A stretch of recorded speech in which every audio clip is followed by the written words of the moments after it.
what were the two things you would recommend to the CEO of an old-fashioned, large bureaucratic company, Fortune 500, to start implementing next week to become more entrepreneurial?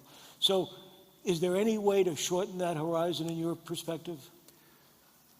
Maintain and grow. So split the capital separately. Separately, which is what you've... Yes.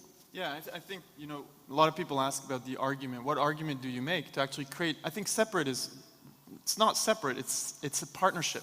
I think that's the important part, because if it's really separate, you have entrepreneurs in chains, and they're inevitably going to fail.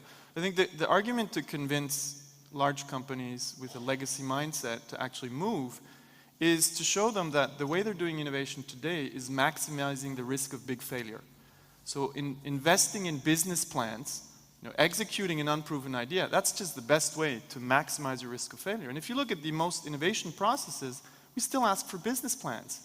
That's something in Silicon Valley we don't do for, 100 years.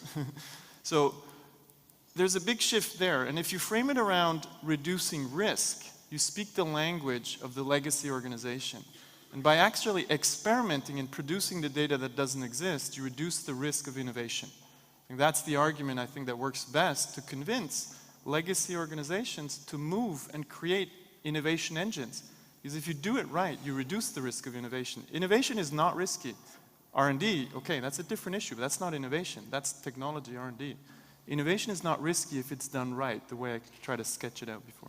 I want to add something, because R&D is risky, but actually bringing new products to non-existing markets is also very risky. So you can have wonderful technological solutions for something that nobody wants, and that is also very risky innovation.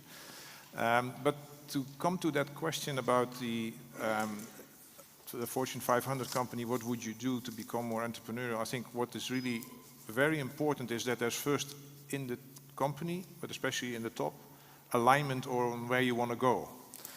Because you also talked about it, there's so many mechanisms in the company that will hold you back, and people that are afraid to lose what they have, that if you have no common alignment that you want to bring the company to another place, and that therefore you need to do something differently, and then maybe not the whole company, but at least part of it, that is already an important thing. And the second thing is then that the top embraces the uncertainty.